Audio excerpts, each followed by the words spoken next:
Select your pattern file according to the paper format and size you wish to make. Print it out at 100% scale. Trim the borders and match the pages up at the edge.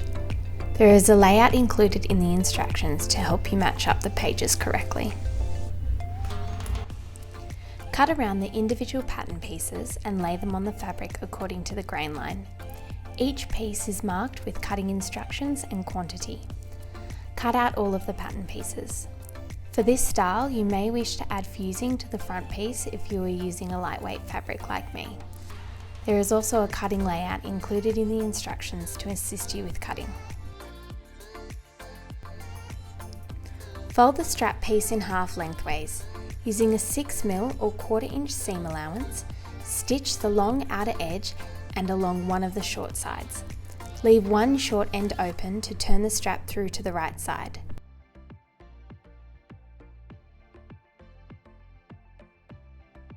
Turn through and press well.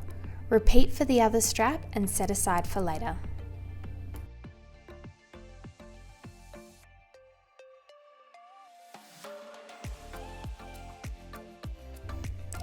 Transfer the dart markings onto the wrong side of the front piece.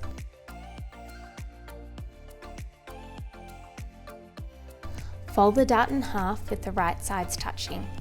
Stitch along the dart legs using a 6mm or 1/4 inch seam allowance from the seam to 1.2 cm or half an inch beyond the drill hole. Repeat this for the other dart. Open out and press well. You will then need to repeat this step for the front lining piece. Place the strap along the top edge and line up in between the notches. Stitch in place to secure and repeat for the other strap.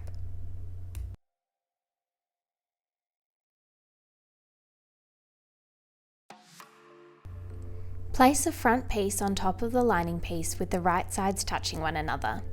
Make sure both straps are completely tucked in. Stitch along the top and bottom edge using a 6mm or 1/4 inch seam allowance.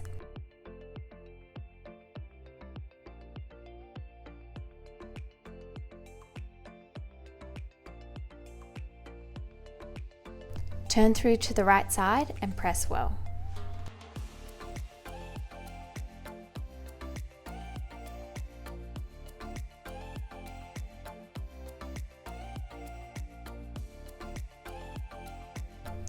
Cut your elastic into 2 pieces. Suggested lengths per size is included in the written instructions. Take one piece of elastic and pin it to the wrong side of the back piece. Stretch the elastic out evenly along the top edge and pin in place. Stitch the elastic down, stretching it as you sew. Once released, the elastic will spring back to shape, causing a gathered effect. Repeat this step for the bottom edge of the back piece.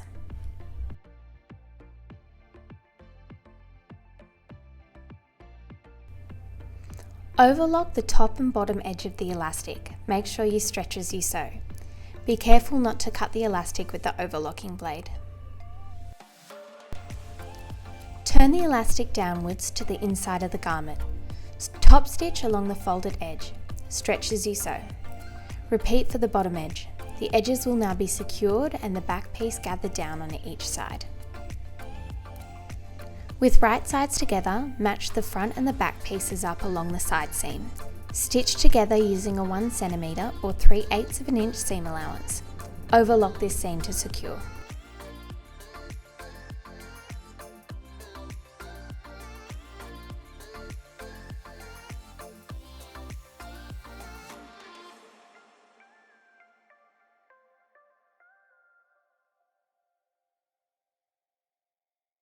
Try on the garment and pin the straps to your desired length. There are recommended lengths per size included in the instructions. You can pin the straps on the outside, as I am doing here, and stitch along the top edge, or you can stitch the strap to the inside and cut the excess of the strap short.